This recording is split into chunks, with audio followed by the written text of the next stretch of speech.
Hi, this is Oren. Welcome to Inventor 2008 3D Grips Advanced Options.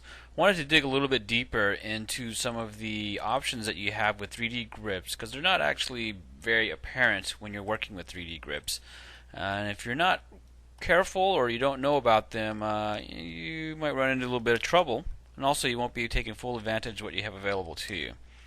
So I'm going to go ahead and start out with a block. And I'll go ahead and make this 4 inches. I'm going to start a sketch on this surface, and I'll go ahead and extrude it. So if you've watched the previous videos, you know that I can activate a 3D grip and make my edits. I can also choose Move Feature and move this feature around from face to face. But what you might not have noticed is that actually I have some options that exist in between states on the 3D grips during the edit.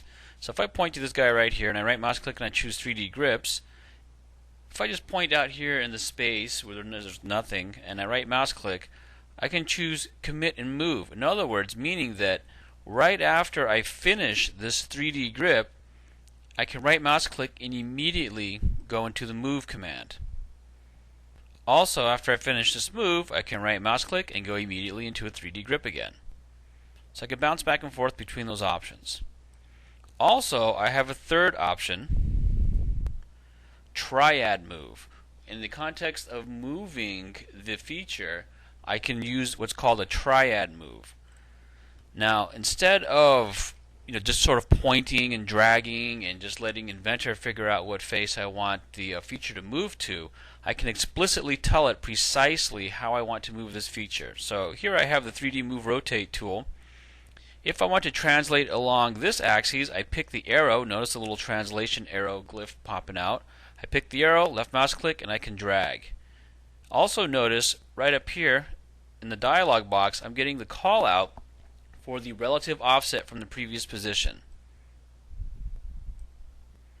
If I want to drag it this way, I can lock along that axis. If I want to translate just on the surface here, I can click this plane and translate just along the surface. Also, if I want to, I can drag up and down off the surface. Now, when you come off the surface, something surprising happens. Let me show you. If I hit OK, watch what happens here in the browser. Inventor went ahead and made a work plane. Because the sketch initially was defined on this face right here, when I moved it off the face, it needed some 2D surface to be referenced to. So in order to make the function, in order to make the feature valid, it made a 2D work plane for me and then defined the sketch on that work plane. Now, I'm showing that to you not because that's something that you do every day, or I'm saying that this is how you should work in Inventor. But what might happen is you might do that by accident, and you need to know how to recover from that if that was not your intention.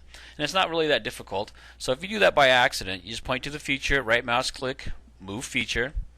Then in the context of this, right mouse click, you can choose Cruise Move. Cruise Move says get away from the triad tool and go back to moving the way that I'm used to. Cruise Move, now I'm going back to picking faces, and it's back to the way that it was before. So there I am on the face. The sketch is now defined on that face, but the work plane is left intact. I think that the idea behind that is that you may have used that work plane for subsequent operations, and it wouldn't be a good idea to just up and delete that work plane. But I don't know. At any rate, the work plane is intact, and if you want it, you leave it. If you don't, you can just delete it. Also, along with the 3D Move Rotate tool, along with translation, I can also rotate. So if I click the shaft of the arrow here, I can rotate along that axis. If I pick this one, rotate along that axis, and so on.